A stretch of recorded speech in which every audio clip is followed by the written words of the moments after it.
Bonjour, je me nomme Mylène Desbiens et aujourd'hui nous allons parler de Google Agenda.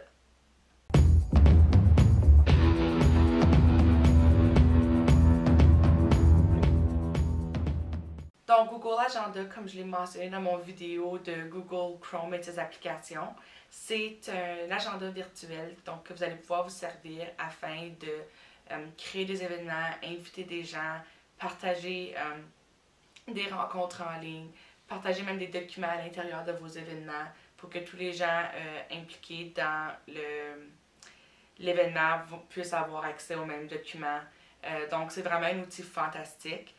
Juste parce que vous utilisez Google Agenda, ça ne veut pas dire que vous ne pouvez plus utiliser un agenda papier. Moi, je fais les deux. Toutefois, Google Agenda a vraiment ses avantages quand ça vient à la collaboration et le travail d'équipe. Donc, sans plus tarder, on va commencer. Donc, quand on travaille avec Google Agenda, comment on fait pour y accéder? C'est encore une fois dans votre menu d'application Google, qui est toujours en haut à la droite de votre page Google principale. Donc, ici, et c'est simplement... C'est simplement l'application qui a le 31 avec le nom Agenda. Si jamais votre Google est en anglais, je pense que c'est Google Calendar que ça s'appelle. Mais voilà comment on y accède. Une fois que vous allez accéder à votre agenda, vous allez avoir toute votre information dans une seule page. Et il y a plusieurs choses que vous pouvez faire ici. Donc, on va commencer par créer un événement. Donc, pour créer un événement, c'est pas mal simple. En haut à gauche, dans presque toutes les applications Google que vous allez vous servir, il y a toujours un gros bouton avec un plus multicolore qui dit « Créer ». Donc, créer ici, ça va vous créer automatiquement un événement. Ce que je vous recommande toutefois, c'est de toujours utiliser la fonction « Plus d'options ». La simple raison que je vous recommande d'utiliser la fonction « Plus d'options », c'est parce que, oui, vous avez plus d'options.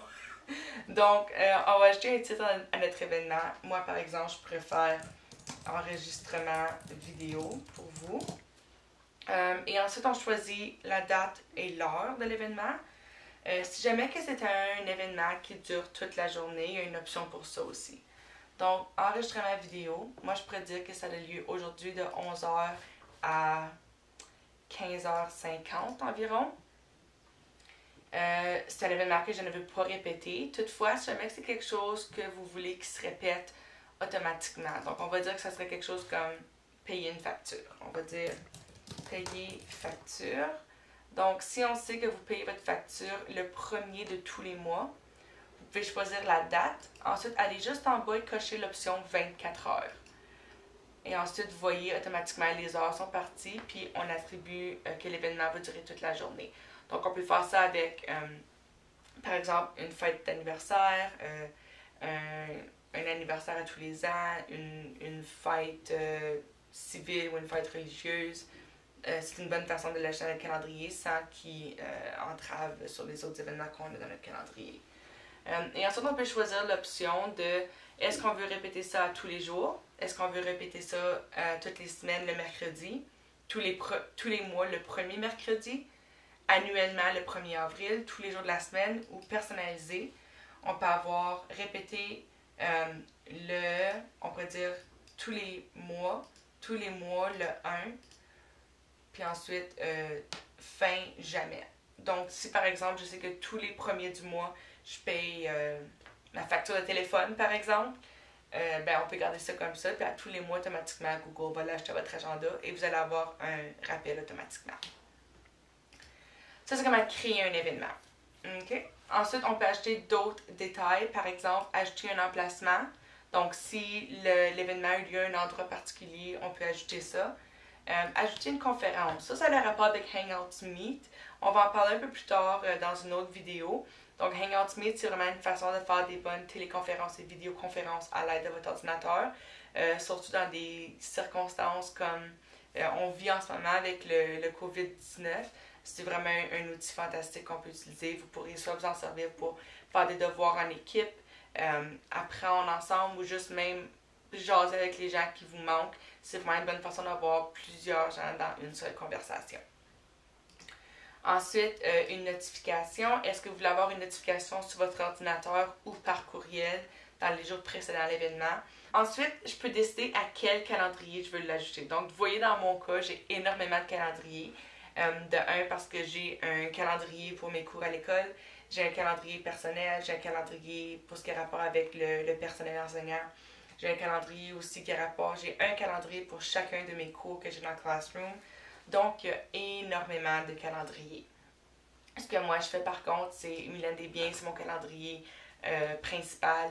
Il est aussi branché avec mon téléphone et toutes mes autres choses. Donc, la majorité de mes calendriers, de mes événements, je les mets dans ce calendrier-là.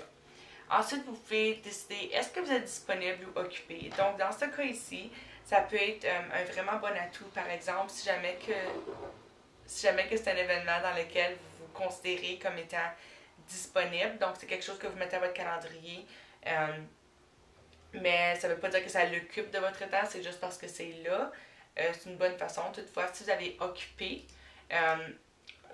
ensuite vous avez l'option de faire la visibilité de votre calendrier. Donc, si votre calendrier, c'est votre calendrier personnel, toutefois, si quelqu'un tente de vous inviter à un événement, ce qu'il va voir, c'est si vous avez cela comme public ou visibilité par défaut.